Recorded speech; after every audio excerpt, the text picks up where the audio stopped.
Bayangkan sebuah ruangan yang sangat sunyi di sudut terdalam sebuah kastil yang sedang dikepung. Di luar, suara dentum meriam dan teriakan ribuan prajurit musuh merobek langit. Namun di dalam sini, tidak ada kepanikan, tidak ada isak tangis yang histeris. Di ruangan ini, bukan para pria bersenjata yang berkumpul, melainkan para wanita. Mereka tidak sedang menunggu untuk diselamatkan. Mereka juga tidak sedang bersembunyi.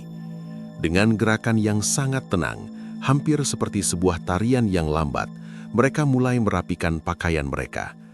Mereka sedang bersiap untuk satu hal yang pasti, kematian.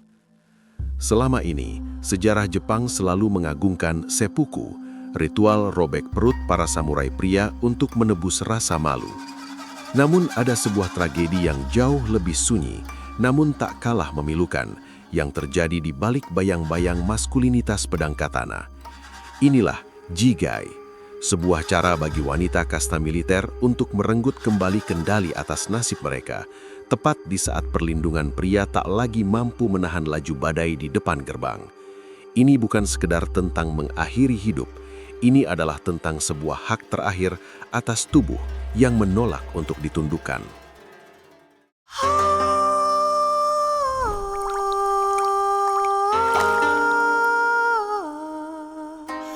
Dalam tradisi beberapa keluarga kasta samurai, pendidikan seorang gadis tidak hanya berhenti pada etiket atau manajemen rumah tangga. Sejak usia dini, mereka telah diperkenalkan pada sebuah konsep yang berat, bahwa keberadaan mereka adalah perpanjangan dari integritas klan. Simbol paling nyata dari beban ini adalah kaiken. Kaiken adalah sebilah belati kecil, panjangnya tidak lebih dari 20 cm. Bagi wanita bangsawan, belati ini adalah perhiasan yang mematikan. Ia tidak disandang secara terbuka seperti pedang pria, melainkan disembunyikan dengan rapi di dalam lipatan obi atau sabuk kimono, atau diletakkan di dalam kantong lengan baju yang lebar. Pemberian kaiken seringkali menjadi momen transisi seorang gadis menuju kedewasaan atau saat ia memasuki gerbang pernikahan. Pesan di baliknya sangat jelas namun kelam.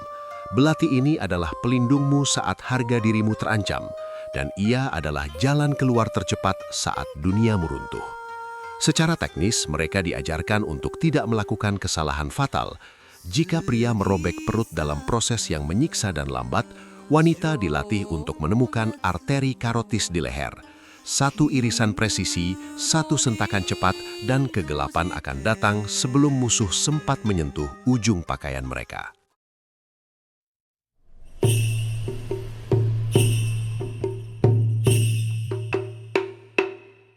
Jika kita melihat jigai hanya sebagai aksi bunuh diri, kita akan kehilangan makna terdalamnya. Ini adalah sebuah ritual yang sangat teratur. Sebelum melakukan tindakan terakhir, seorang wanita akan mempersiapkan dirinya seolah-olah akan menghadiri upacara minum teh yang paling hikmat. Ia akan mencuci wajahnya, merapikan rambutnya dengan sisir kayu, dan jika waktu memungkinkan, mengenakan kimono putih yang melambangkan kesucian sekaligus kematian.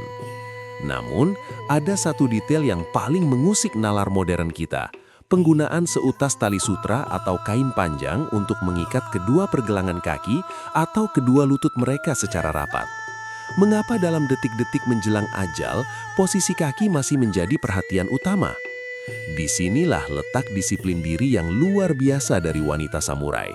Mereka menyadari bahwa saat nyawa lepas dari raga, otot-otot tubuh akan melemah dan jatuh tersungkur. Mereka menolak untuk membiarkan tubuh mereka ditemukan dalam posisi yang tidak pantas dengan kaki yang terbuka atau pakaian yang tersingkap, yang mungkin bisa mengundang pelecehan atau pandangan rendah dari tentara penjara. Tali sutra itu adalah benteng pertahanan terakhir. Ia memastikan bahwa bahkan dalam maut sekalipun, mereka tetap memegang kendali atas citra diri mereka. Mereka mati dengan cara yang mereka pilih, tertutup, rapi, dan tak terjangkau oleh penghinaan musuh.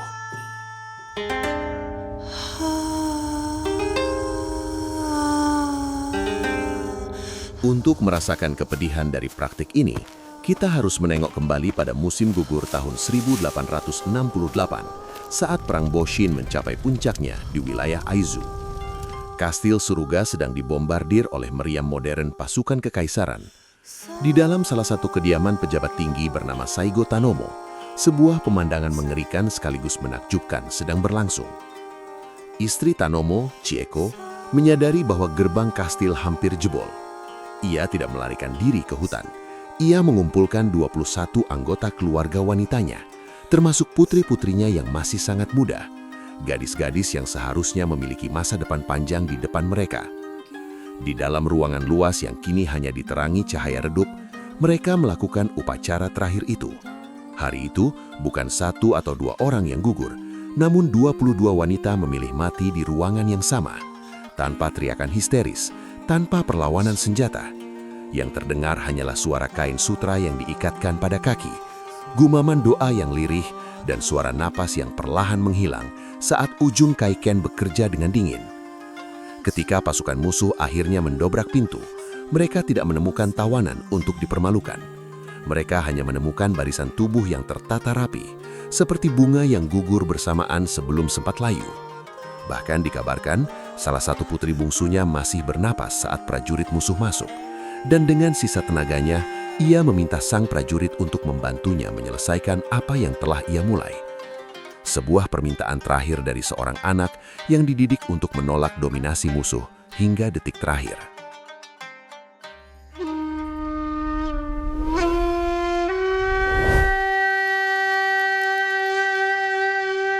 Kita mungkin bertanya-tanya, apakah jigai adalah murni pilihan pribadi atau sebuah tekanan budaya yang tak terelakkan? Pada kenyataannya, tidak semua wanita samurai melakukan hal ini, dan praktik ini tidak selalu universal di seluruh Jepang. Namun, bagi keluarga-keluarga tertentu, narasi tentang kematian terhormat telah ditanamkan sejak mereka di buayan. Melalui seni, sastra, dan teater kabuki, wanita diajarkan bahwa mereka adalah penjaga nama baik klan yang tak boleh ternoda. Dalam sistem patriarki yang sangat ketat, wanita dianggap sebagai perpanjangan dari integritas suaminya atau ayahnya. Jika seorang wanita tertawan, hal itu dipandang sebagai noda hitam yang akan menempel pada silsilah keluarga selama bergenerasi.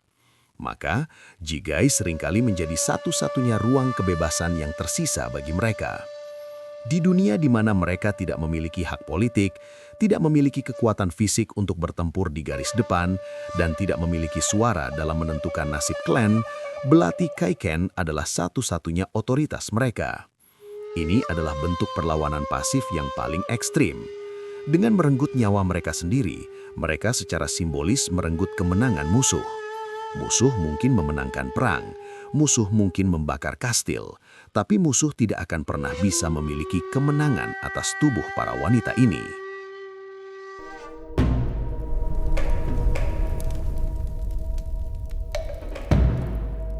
Seiring dengan berakhirnya era feodal dan masuknya pengaruh barat di zaman Meiji, praktek jigai perlahan-lahan terkubur oleh modernisasi.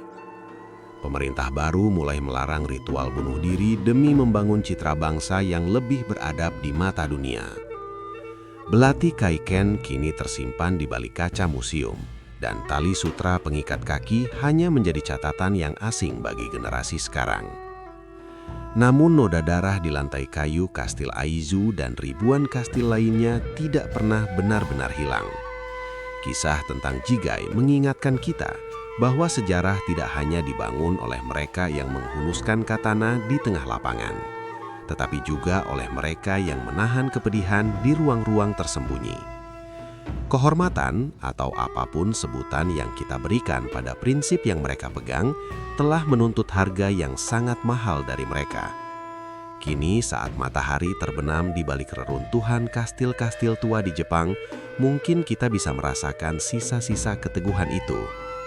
Mereka mati bukan karena menyerah pada kehidupan, tapi karena mereka menolak menyerahkan esensi diri mereka kepada tangan-tangan yang salah. Sebuah pengorbanan sunyi yang membuktikan bahwa terkadang bagi sebagian orang jalan pulang yang paling mulia adalah melalui ujung belati yang dingin. Itulah kisah tentang tragedi jigai di balik megahnya dinding kastil Jepang. Sampai jumpa di kisah Folkbone Story berikutnya.